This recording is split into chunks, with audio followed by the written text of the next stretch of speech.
Let's get down to brass tacks for aluminum and safely with pins, safety pins. Stay plugged in, but remember to unplug. I'm gonna keep some of this stuff separate because I don't like how nobody wants to watch these longer videos. So I've got something for what's happening in the West over here, and I talk a lot about the resistance to those boomers, but I have friends and family that are boomers currently, and they're in trouble because those jobs are not as secure as they ever thought they were, which I was trying to explain to people just why that didn't seem sustainable to even the rest of Canada, which is why there was so much of a hard time for the funding for those projects to begin with. But that in another series, we're going to talk about scrimping, saving, and finance, and we've got lots of different coupons, right? Like if you drive around and you consume fuels, you need to collect as many savings. There's even points cards you can get. Canadian Tire, upside down. That's not good. So Canadian Tire is a huge Canadian company if you want to keep buying Canadian. And speaking of buying Canadian, we got coffee at A&W. They were sending these free things out, but their coffee's been out for a while. So check out all their awesome products. That's a completely Canadian franchise. If you're sick of going to McDonald's or any of the Burger King, or tired of pizza and takeout and stuff, and all of these places that still offer their foods and stuff, they have delivery services that you can call up, and you don't even have to go into that place, because everybody's trying to cut down on that social mass gathering, especially during the health epidemics this spring. And if you don't care about just buying purely national products, Walmart is very international and encourages the free trade, which I'll talk more about, because as I was cleaning, I found a couple cute little things, because our even the stocks are plummeting and people are worried about cash value. So we've got Canadian currency,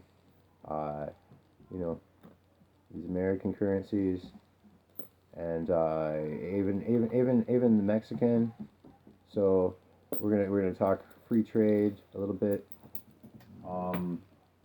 But before that, even we're gonna break out the toys and tools, and get into crafting on budgets. Whew. Yeah, I know. I'm really good at saving and collecting stuff, and also repurposing things. So, not having a huge budget, you have to. Also, in the background here, I got this. I don't know if you can see that quite.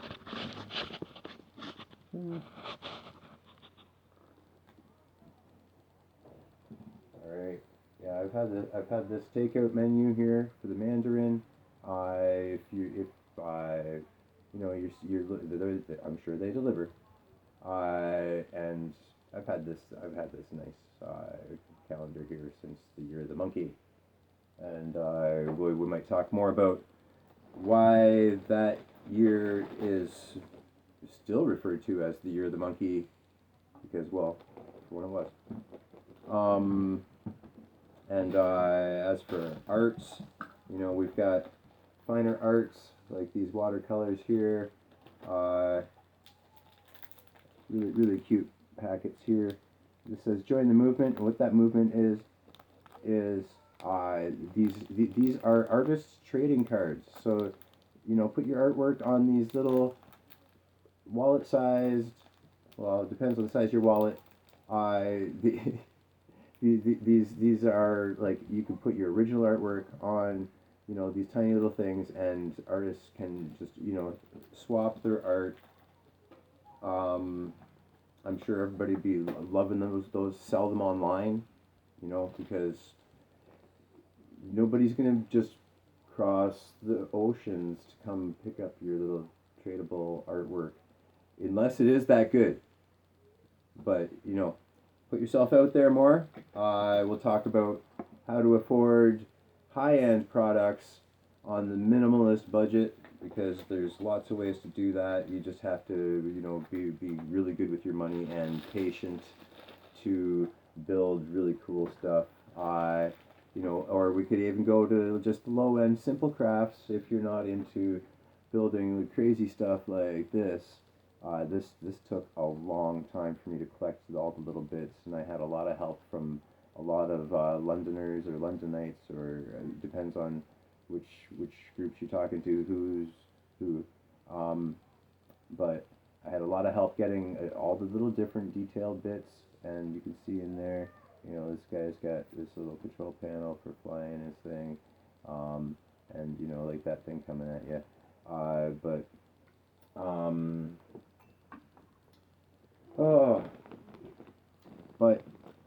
even with different paints there, I'll talk about how to even do that stuff without blowing all of your essential needs to get that stuff done. And crayons, I find these everywhere. When you're walking around, you see those old dirty crayons, and these are just wax. You can wash them off, peel off that paper if they're that nasty, and compost those papers. And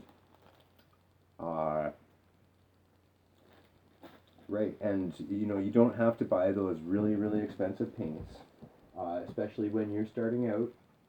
Then that's when you're not even sure what to buy. So starting out, always start with those dollar store and those Walmart paints, and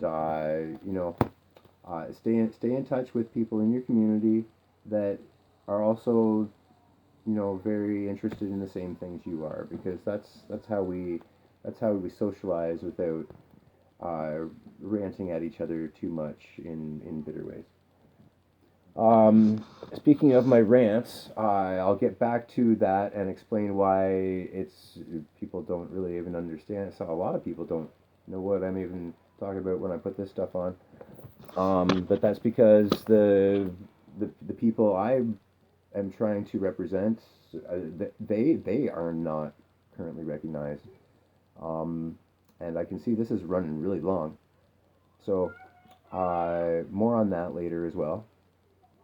But I encourage everyone to start taking care of everything a little bit more conservatively, and I'll be back to help everybody try to do that.